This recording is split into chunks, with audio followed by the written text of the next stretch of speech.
हे दोस्तों, welcome back. आज के इस वीडियो में हम आपको बताएंगे कि संवेग मोमेंटम की परिभाषा क्या है, आवेग इम्पल्स की परिभाषा क्या है, बल आघूर्ण टॉर्क्यू की परिभाषा क्या है। तो दोस्तों स्टार्ट करते हैं संवेग से।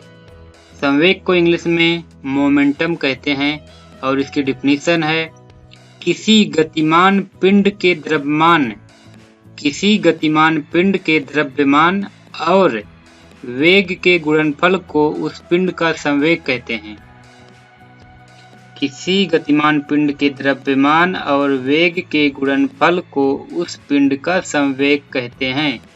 अर्थात संवेग इज इक्वल टू द्रव्यमान इंटू वेग। इसका फार्मूला है दोस्तों, संवेग इज इक्वल टू द्रव्यमान इंटू वेग। संवेग एक सदिश राशि है और इसका एसआई मात्रक किलोग्राम पर सेकंड होता है। नेक्स्ट है दोस्तों आवेग। आवेग को इंग्लिश में इम्पल्स कहते हैं।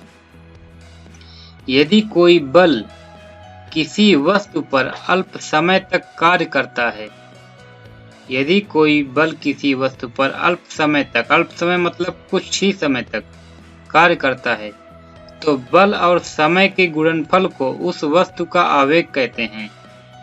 जब कोई बल किसी वस्तु पर कुछ ही समय के लिए कार्य करता है, तो बल और समय का जो गुणनफल हमको प्राप्त होता है, उस गुणनफल को उस वस्तु का आवेग कहा जाता है। अर्थात इसका फार्मूला है आवेग इज इक्वल टू बल गुणे समय। आवेग को बल गुणे समय का फार्मूला है। बल और समय का जो गुणनफल आएगा उसी को आवेग कह सकते हैं। नेक्स्ट है दोस्तों बल आघूर्ण। इंग्लिश में टॉर्क्यू, TORQUE इसका स्पेलिंग है, टॉर्क्यू कहते हैं इसको। इसका डिफिनीशन बताते हैं दोस्तों।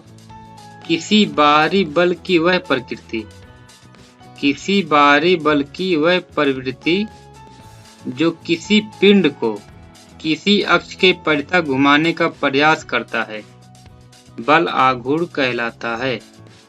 अर्थात बल आघूर्ण इज इक्वल टू बल इंटू बल बाहु। दोस्तों आपको समझ में आया होगा कि बल आघूर्ण क्या है। जब किसी बाहरी बल की प्रवृत्ति जो किसी पिंड को किसी अक्ष के परितः घुमाने का प्रयास करती है, उसे बल आघूर्ण कहते हैं। आप लट्टू देखे होंगे, लट्टू एक कील पे नाचता है, तो उस पे जो बल लगता है वो बल आघूर्ण कहलाता है, क्योंकि उस पे लट्टू पे एक बाहरी बल लगता है और उसे एक ही अक्ष पे घुमाने का प्रयास करता है, तो इसको बल आघूर्ण कहते हैं। बल आघूर्ण का फार्मूला आपको बताया हमने, एक बार और बता देते हैं। बल आघूर्ण इज इक्वल टू बल इंटू बल बाहु। दोस्तों वीडियो कैसा लगा? वीडियो अच्छा लगे तो लाइक करो और हमारे चैनल को सब्सक्राइब करो और इस वीडियो को शेयर करो अपने दोस्तों के साथ में। Thanks for watching.